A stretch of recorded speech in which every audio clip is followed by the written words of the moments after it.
করাবো। তো যেই গুরুর আমি দীক্ষিত সেই গুরুর আজকে উৎসব আমরা চাচ্ছি। হচ্ছে আমাদের আশ্রমেরই সেই গুরুজনের।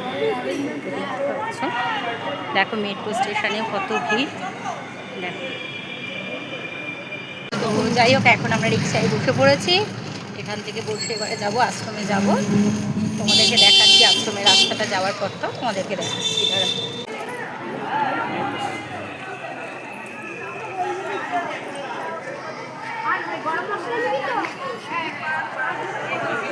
জুতো রাখার জন্য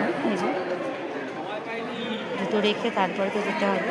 কত সুন্দর সাজিয়েছে আশ্রমটা, আজকে গেটটা দেখেছো?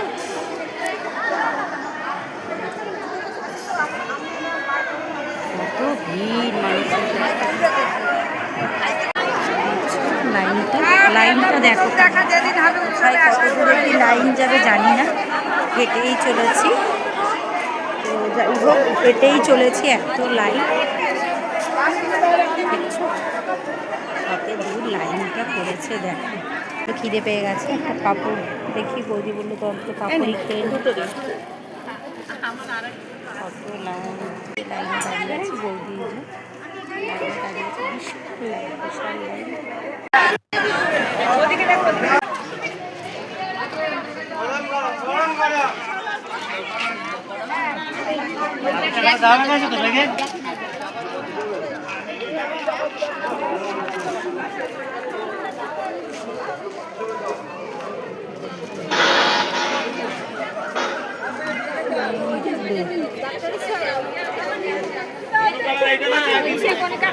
প্লেট প্যাকেট নিয়ে নিলাম।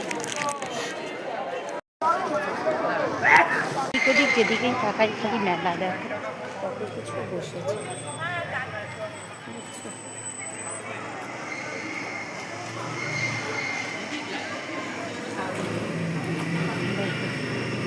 বেরিয়ে যাচ্ছি আশ্রমে, চলে যাচ্ছি।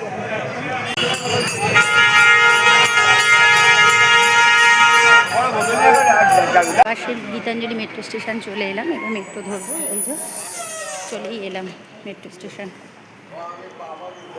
প্রেক্ষারা মঞ্চের সামনে থেকে রবীন্দ্র সদন থেকে এলাম যখন, আমি বললাম তাহলে একটু নন্দনে ঢুকে নন্দন থেকে বেরিয়ে ম্যাজিক ধরবো।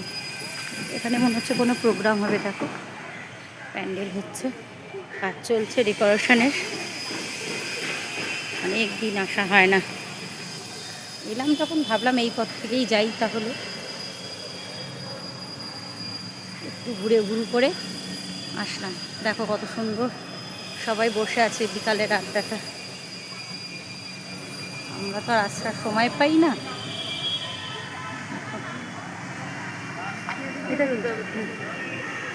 যাই হোক, বেরিয়ে যাই। সকালে একটা দেখছো টিপ পড়া আছে, আশ্রমে গেছিলাম না, তো সবাই দেখছে। তো যাই হোক, আজকের ব্লগটা তোমাদের কেমন লাগলো বলো। দেখা হবে পরের ব্লগে। টাটা সবাইকে, শুভ বিকেল।